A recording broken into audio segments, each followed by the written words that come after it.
नमस्कार दोस्तों। आज हम मार्क्सवाद से संबंधित कुछ प्रश्न लिए हैं। प्रश्नोत्तरी जो सीरीज चल रही थी उसमें मार्क्सवाद से संबंधित कुछ प्रश्न लिए हैं। कुछ विद्यार्थियों का कहना था कि सर मार्क्सवाद से संबंधित कोई मैटर हो तो उपलब्ध करवाएं। तो देखिए, डिस्क्रिप्टिव रूप में अगर आपको पढ़ना है मार्क्सवाद के रूप में कि मार्क्स क्या है वगैरह वगैरह जो भी है, कौन कौन से सिद्धांत दिए, कौन सी पुस्तकें हैं, वो सारी बात आप एक वीडियो डाल रखा है मैंने प्लेलिस्ट में, जाकर के आप चेक कर सकते हो। वहाँ पर आपको सारे वाद मिल जाएंगे। मार्क्सवाद मिल जाएगा, वक्रोक्ति सिद्धांत मिल जाएगा, ध्वनि सिद्धांत मिल जाएगा, अनुकरण सिद्धांत मिल जाएगा, उदात्त तत्व, सारे वीडियोस डाले हुए हैं। तो देखिए, बेसिकली बता देता हूँ मैं आपको कि मार्क्सवाद के बारे में कि जो कार्ल मार्क्स है उसका जन्म 1918 में हुआ, 1818 में, सॉरी, जन्म 1818 में हुआ था। और जन्म जो है वो जर्मनी में हुआ था और मृत्यु 1883 में हुई थी। वैसे ये यहूदी वंश से थे। बाद में इसके पिताजी ने ईसाई धर्म है वो ग्रहण कर लिया और बर्लिन विश्वविद्यालय से कार्ल मार्क्स के द्वारा शिक्षा प्राप्त की थी। ठीक है। और इनका प्रसिद्ध सिद्धांत जो है कार्ल मार्क्स का वो मार्क्सवादी है। अब देखते हैं अपन प्रश्नों के बारे में। तो जन्म मृत्यु के बारे में पता चल गया, 1818 और 1883। अब देखिए, वैसे थोड़ी सी बात और बता दूं आपको मार्क्सवाद के बारे में।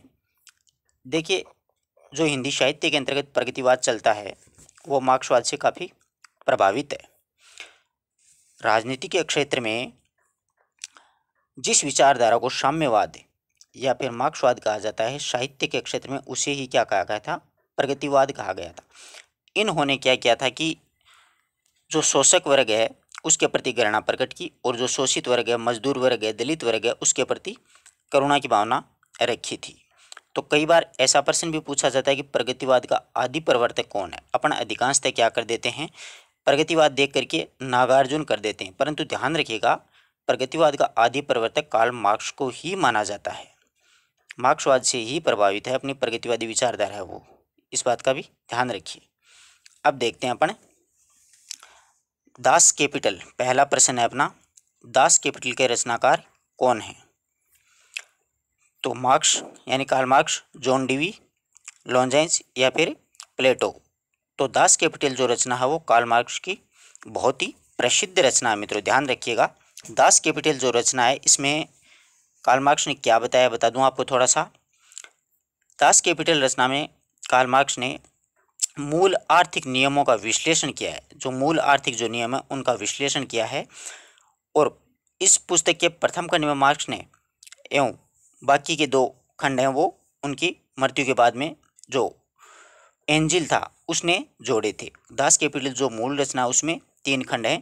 पहला खंड ही जो कार्ल मार्क्स है उन्होंने लिखा था और आर्थिक नियमों का सिद्धांत निरूपण किया था, विश्लेषण किया था। ठीक है। मार्क्सवाद के जनक कौन है, अरस्तु, लॉन्जेंस, कार्ल मार्क्स या क्रोचे। तो ध्यान रखिएगा मार्क्सवाद के जनक कौन है, कार्ल मार्क्स ही हैं। नेक्स्ट प्रश्न देखिए, वह प्रथा क्या कहलाती है जिसमें श्रमिक के व्यक्तित्व और उसके श्रम उत्पत्ति के साधनों एवं उत्पादन इन चारों पर मालिक अर्थात शोषक का अधिकार होता है। यह प्रथा दास, सती प्रथा, नौकरशाही या मजदूरी। तो यह प्रथा है वो दास प्रथा कहलाती है। इसमें मजदूर को एक दास की तरह रखा जाता है और जो प्रॉपर्टी होती है, जो संपत्ति होती है, उसका मालिक का अधिकार उस पर रहता है। ठीक है, आगे बात समझ में। अगला देखिए, पेरिस में प्रोग्रेसिव राइटर एसोसिएशन नामक एक अंतर्राष्ट्रीय संस्था की स्थापना किस सन में हुई।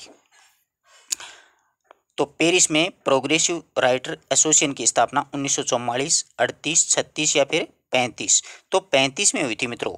प्रोग्रेसिव राइटर की स्थापना कब हुई थी, 1935 के अंतर्गत स्थापना हुई थी।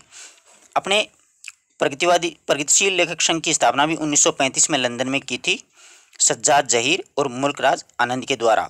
और इसका प्रथम अधिवेशन है प्रगतिशील लेखक संघ का, वो लखनऊ में हुआ था 1936 में, प्रेमचंद की अध्यक्षता में। ये भी ध्यान में रखिएगा, काफ़ी अच्छा प्रश्न है, कई बार पूछा भी जाता है।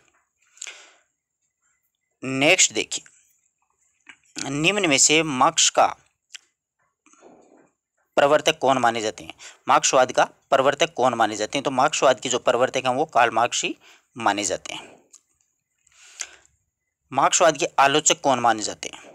कार्ल पोपर, कार्ल ल्यूकाच, कार्डवेल, व्लादिमीर लेनिन। तो ये कार्ल पोपर हैं, वो मार्क्सवाद के क्या माने जाते हैं? आलोचक माने जाते हैं। ये बात भी ध्यान रखिएगा, इन्होंने मार्क्सवाद की आलोचना की थी। मार्क्सवाद का जन्म किस देश में हुआ? अपन ने पीछे चर्चा की थी, 1818 में जर्मनी में कार्ल मार्क्स का जन्म हुआ था और ये यहूदी से थे, बाद में ईसाई धर्म ग्रहण कर लिया इनके पिता ने। कार्ल मार्क्स के द्वारा लिखित पुस्तक नहीं है। देखिए, कार्ल मार्क्स ने कुल 11 पुस्तकें लिखी थी, परंतु उसमें मूल जो पुस्तकें हैं वो एक तो दास कैपिटल है, द कम्युनिस्ट मैनिफेस्टो है, the poverty of the philosophy है। ये तीनों ही है। ये रूसी क्रांति है, ये कार्ल मार्क्स की पुस्तक नहीं है। कुल मिलाकर के इन्होंने 3 लिखी थी, परंतु ये दास कैपिटल और the communist of the manifesto, the poverty of the philosophy, ये पुस्तकें हैं, ये काफ़ी प्रसिद्ध रचनाओं में आती हैं। अगला देखिए, वैज्ञानिक समाजवाद के जनक माने जाते हैं। यह है नोवेल बावेफ, रॉबर्ट ओवेन, लॉन्जाइन्स या कार्ल मार्क्स। तो वैज्ञानिक समाजवाद के जो जनक हैं वो भी कार्ल मार्क्स ही माने जाते हैं। वैज्ञानिक समाजवाद की इन्होंने ही स्थापना की थी। नेक्स्ट देखिए, मार्क्स के दर्शन का स्रोत, यानी इनके दर्शन का स्रोत क्या है? हेगल का द्वंद्वात्मक, एडम स्मिथ का श्रम सिद्धांत, नेक्स्ट में ए और ब, इनमें से कोई नहीं। अच्छा प्रश्न है, ए और ब दोनों हैं। मार्क्सवाद के दर्शन के जो स्रोत हैं, हेगल का द्वंद्वात्मक भौतिकवाद है, एडम स्मिथ का श्रम सिद्धांत भी है। समाज के विश्लेषण पर आधारित व्यवहारिक योजना के प्रतिपादक हैं। समाज के विश्लेषण आधारित व्यवहारिक योजना के प्रतिपादक जेनी, हेनरिक मार्क्स, हेगल या कार्ल मार्क्स। तो जो कार्ल मार्क्स हैं वही समाज के विश्लेषण आधारित व्यवहारिक योजना के प्रतिपादक भी कार्ल मार्क्स ही माने जाते हैं। द्वंद्वात्मक भौतिकवाद का विचार मार्क्स के किस विचारक से प्रभावित है, यानी ये विचार किसने दिया था? एडम स्मिथ, एंजिल, हेगल या फिर जॉन लिस्मेंडी। तो ये जो विचार है वो किसने दिया था? हेगल के द्वारा दिया गया था, द्वंद्वात्मक भौतिकवाद। अच्छा प्रश्न है, याद रखिएगा। निम्न में से कौन सा कथन मार्क्सवाद में मेल नहीं खाता, यानी मार्क्सवाद के जो सिद्धांत है उनमें मेल नहीं? केंद्रीय संगठित राज्य, वर्ग संघर्ष की अवधारणा, इतिहास की आर्थिक व्याख्या, अतिरिक्त मूल्य का सिद्धांत। तो केंद्रीय संगठित जो राज्य हैं ये इसमें मेल नहीं खाता है, बल्कि वर्ग संघर्ष की अवधारणा है, इतिहास की आर्थिक व्यवस्था है, अतिरिक्त मूल्य का सिद्धांत भी इसी में है। आगे देखिए, मार्क्स का अतिरिक्त मूल्य का सिद्धांत किस विद्वान के विचारों से प्रभावित है, यानी अतिरिक्त मूल्य का सिद्धांत किस विचारक ने दिया था? हीगल ने, रिकार्डो ने, सेंट साइमन ने या फिर अरस्तु ने? तो ये जो सिद्धांत है अतिरिक्त मूल्य का सिद्धांत, वो सेंट साइमन के द्वारा दिया गया था। ध्यान रखिएगा, अच्छा प्रश्न है। अतिरिक्त मूल्य का सिद्धांत मार्क्सवाद में किसने दिया? तो सेंट साइमन ने दिया था। अगला देखिए, मार्क्स के अनुसार संपूर्ण सृष्टि की नियंत्रण शक्ति में मूल तत्व क्या है, यानी संपूर्ण सृष्टि को नियंत्रण करने का मूल तत्व है? ये विश्वात्मा, पदार्थ, महापुरुष या फिर पूंजीपति? तो ये पदार्थ है ना, वो संपूर्ण सृष्टि के नियंत्रण की शक्ति का मूल तत्व माना है मार्क्स ने। ऐतिहासिक भौतिकवाद सिद्धांत के इतिहास में होने वाले विभिन्न परिवर्तन व घटनाओं का सर्वप्रमुख कारण किसे माना है? तो आर्थिक कारण, धार्मिक कारण, सामाजिक कारण या फिर ईश्वर के कारण? तो आर्थिक जो कारण है उनको माना है। ऐतिहासिक भौतिकवाद सिद्धांत में इतिहास में होने वाले जो जितने भी परिवर्तन होते हैं वह घटनाओं का सर्वप्रमुख कारण होता है। आर्थिक कारणों के कारण ही सब कुछ उलटफेर होता है। नेक्स्ट प्रश्न शानदार प्रश्न है, मार्क्सवाद के ऐतिहासिक भौतिकवाद में समाज को कितनी अवस्थाओं में विभाजित किया गया है? तो ध्यान रखिएगा, 6 अवस्थाओं में विभाजित किया गया है। कार्ल मार्क्स ने ऐतिहासिक भौतिकवाद में समाज को 6 अवस्थाओं में विभाजित किया है।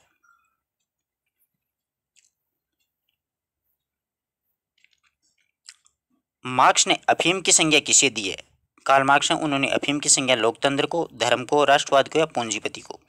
तो धर्म है उसको कार्ल मार्क्स ने अफीम की संज्ञा देकर के पुकारा है। मार्क्स को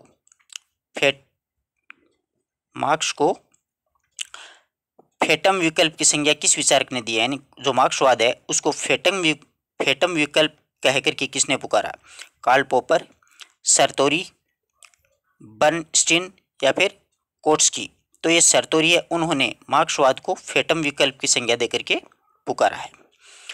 मार्क्सवाद विरोध करता है, यानी मार्क्सवाद किस बात का विरोध करता है? पूंजीवाद व श्रमिक वर्ग का, पूंजीवाद व समाजवाद का, राज्य या शोषित वर्ग का, राज्य या शोषक वर्ग का?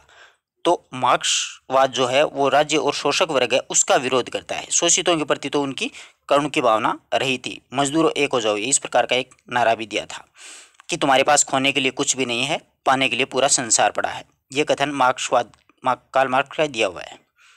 मार्क्सवाद समर्थन करता है पूंजीवाद का, साम्यवाद का, लोकतंत्र का, या कोई नहीं? तो मार्क्सवाद है वो साम्यवाद का समर्थन करता है। मार्क्स के अनुसार पूंजीपतियों के द्वारा शोषण का जो साधन है वो क्या क्या है? राज्य है, राष्ट्रवाद है, लोकतंत्र है, या सभी है? यानी कार्ल मार्क्स का कहना है कि पूंजीपति किस चीज़ का शोषण करते हैं, उनके शोषण का साधन क्या है? तो राज्य भी है, राष्ट्रवाद भी है और लोकतंत्र, यानी तीनों का ही वो शोषण करते हैं। तो अपना उत्तर क्या हो जाएगा? सभी। मार्क्सवाद का भारतीय साहित्यिक संस्करण क्या कहलाता है? प्रयोगवाद, प्रगतिवाद, हालावाद या छायावाद? तो ध्यान रखिएगा, प्रगतिवाद है वही मार्क्सवाद से प्रभावित है। अच्छा प्रश्न है, पूछा जाता है कई बार। निम्न में से मार्क्सवादी विचारक नहीं है? कार्ल मार्क्स, जॉर्ज ल्यूकाच, एंजल और सरतेरी? तो ये सरतोरी हैं, वो मार्क्सवादी विचारक नहीं है। मार्क्सवादी विचारक हैं, इसमें मार्क्सवादी विचारक पूछ लिया। लियो लावेथस, जॉर्ज ल्यूकाच, जॉन केरिदा और इम्पोलित तेन? तो ये जॉर्ज ल्यूकाच हैं, वो मार्क्सवादी विचारक माने जाते हैं। इस प्रकार से अपन 20-25 प्रश्नों का आज मार्क्सवाद से संबंधित अध्ययन किया है। मार्क्सवाद विस्तार से अगर आपको समझना है मित्रों तो वीडियो बना हुआ है, उसमें आप प्लेलिस्ट में जाकर के चेक कीजिएगा, वहाँ पर आपको हर तरीके का मैटर उपलब्ध हो जाएगा। मिलते हैं एक नए वीडियो नए टॉपिक के साथ, तब तक के लिए नमस्कार। जय हिंद, जय भारत।